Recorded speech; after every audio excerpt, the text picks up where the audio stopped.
नवादा के बाहुबली नेता अशोक महतो ने बीती रात गुपचुप तरीके से शादी रचा ली। 55 साल के बाहुबली नेता अशोक महतो ने पटना डिस्ट्रिक्ट के करौटा में जगदंबा मंदिर में शादी की। उनकी शादी बिहार के मुंगेर डिस्ट्रिक्ट की रहने वाली अनीता देवी से हुई है और इस शादी के पीछे वजह यह बताई जा रही है कि वो अपनी पत्नी को लोकसभा चुनाव में उतारना चाहते हैं। ऐसा इसलिए क्योंकि वो खुद चुनाव नहीं लड़ सकते और पत्नी को चुनाव लड़ाना चाहते हैं। बताया जा रहा है कि अशोक महतो मुंगेर लोकसभा सीट पर किस्मत आजमाना चाहते हैं और उनकी तैयारी अपनी पत्नी को अब लोकसभा उम्मीदवार बनाने की है। लिहाजा शादी की है उन्होंने और अपनी पत्नी को अब कैंडिडेट बनाना चाहते हैं। अशोक महतो 55 साल की उम्र में शादी रचाई है अशोक महतो ने। लेकिन अशोक महतो का इतिहास आपको बता दें तो उनका इतिहास, उनकी हिस्ट्री अपराध जगत से जुड़ी हुई है और यही वजह है कि वो खुद चुनाव नहीं लड़ सकते। 90 के दशक में वर्सीलीगंज में हुए नरसंहार के वो आरोपी रह चुके हैं, साथ ही साथ जेल ब्रेक कांड के भी वो आरोपी रह चुके हैं।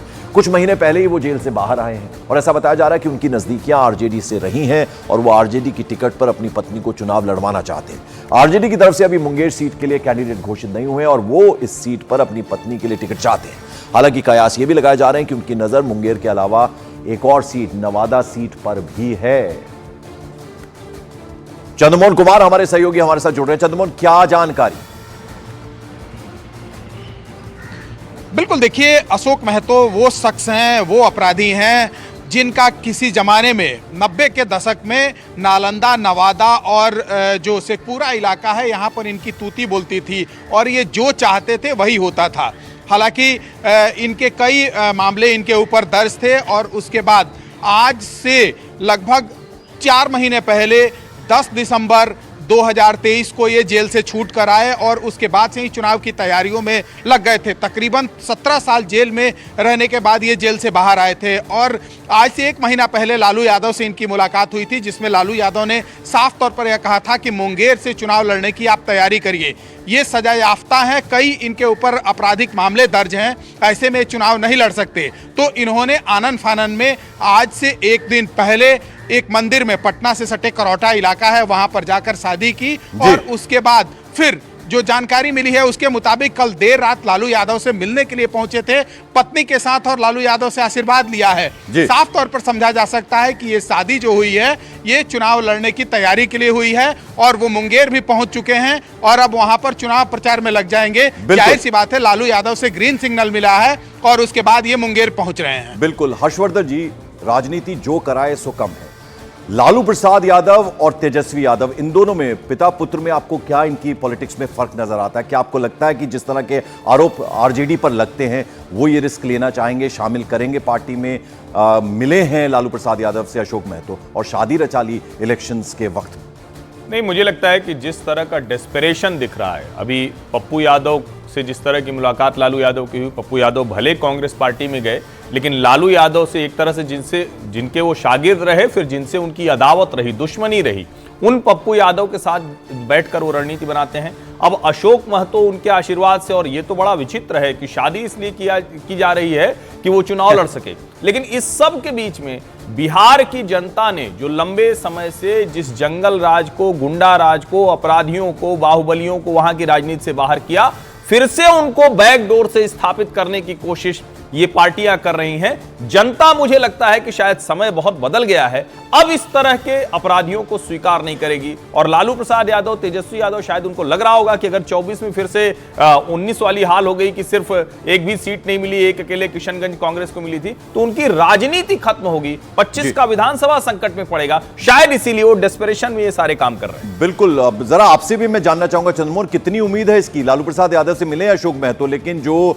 पार्टी की छवि अभी तक बनती आई है आरजेडी की, क्या ऐसे में रिस्क लेना ठीक रहेगा आरजेडी के लिए? देखिए, 90 की दशक की अगर बात करें तो यह जाना ही जाता था बिहार में कि लालू यादव का जो शासन है उसमें अपराधी खुलकर अपना जो भी घटना था उसको अंजाम देते थे और उसके बाद सरेआम घूमते भी थे, उनको रोकने टोकने वाला कोई नहीं था। लेकिन 2005 में बिहार की सत्ता में परिवर्तन हुई, नीतीश कुमार शासन में आए और उसके बाद गुंडागर्दियों पर नकेल कसा गया। लेकिन एक बार फिर से वही स्थिति देखने को मिल रहा है जब आरजेडी के पार्टी में उन लोगों को एक्टिव किया जा रहा है कि कैसे बैलेट लूटा जाता था उस वक्त और उसके बाद सत्ता में काबिज होया जाता था। बिल्कुल, तो देखना होगा अशोक महतो जिस तरह से वो डेस्परेट हैं, चाहते हैं कि आरजेडी में वो शामिल हो। क्या ऐसा करेगी आरजेडी, इस पर निगाह रहेगी। बहुत बहुत शुक्रिया चंद्रमोहन कुमार। और मॉर्निंग प्राइम में अब बात सियासी वार पलटवार की। प्रधानमंत्री नरेंद्र मोदी ने संजय राउत के दिए विवादास्पद बयान पर बड़ा हमला कर दिया। उन्होंने कहा कि हमारे विरोधी गाली देने के नए कीर्तिमान बना रहे हैं, औरंगजेब से तुलना कर रहे हैं, लेकिन देश एक बार फिर मोदी सरकार का मन बना चुका है। दूसरी तरफ हमारे जो विरोधी हैं वो भी नए कीर्तिमान बना रहे हैं। आज ही उन्होंने मोदी को 104वीं गाली दी है।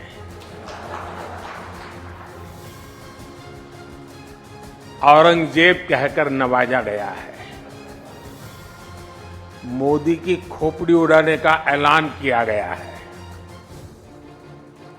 इन सब पॉजिटिव नेगेटिव बातों के बीच दुनिया का सबसे बड़ा इलेक्शन जारी है। और आइए जरा अब आपको सुनाते हैं कि संजय राउत ने बयान क्या दिया था, जिसमें उन्होंने प्रधानमंत्री नरेंद्र मोदी पर यह टिप्पणी की थी। क्या कहा था उन्होंने, वो सुनते हैं।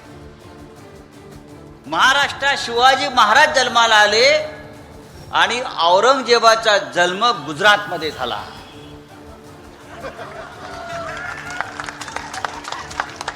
गुजरातमध्ये जिथे मोदी जन्माला आले त्याच्या बाजूला दाहोद नावाचं गाव आहे, तेथे औरंगजेब जन्माला आला आणि म्हणून ही औरंगजेबी वृत्ती गुजरात आणि दिल्लीतून या महाराष्ट्रावर चाल करून येते आहे आणि शिवसेनेच्या विरोधामध्ये, आमच्या स्वाभिमानाच्या विरोधामध्ये। तो मराठी भाषा में बोले संजय राउत। अब जरा आपको बता दें कि उन्होंने आखिर कहा क्या। महाराष्ट्र में शिवाजी महाराज का जन्म हुआ और गुजरात में औरंगजेब का जन्म हुआ। गुजरात में जहां मोदी का जन्म हुआ उसके ठीक बगल में दाहोद नाम का एक गांव है, वहां औरंगजेब का जन्म हुआ था। इसलिए यह औरंगजेब की प्रवृत्ति गुजरात और दिल्ली के माध्यम से महाराष्ट्र पर हमारी शिवसेना और महाराष्ट्र के स्वाभिमान के खिलाफ साजिश करते हुए आ रही है। यह बयान दिया था संजय राउत ने, जिसका प्रधानमंत्री नरेंद्र मोदी ने पलटवार, उस पर वार किया उन्होंने और कहा कि मुझे ये 104वीं गाली दी गई है, लेकिन जनता, देश की आवाम मन बना चुकी है कि एक बार फिर से मोदी सरकार। और आगे बढ़ते हैं। यूपी सरकार में मंत्री और बीजेपी नेता दानिश आजाद अंसारी ने कहा कि विपक्ष पूरे तरीके से हताश हो गया, उनके पास कोई भी मुद्दा नहीं बचा है। आज विपक्ष के पास कोई एजेंडा नहीं और बहुत हताशा भरा विपक्ष का व्यवहार है आज के डेट में। और विपक्ष, अगर विपक्ष वाकई सही मुद्दों पे लड़ाई लड़े तो उसके पास कोई मुद्दे नहीं है।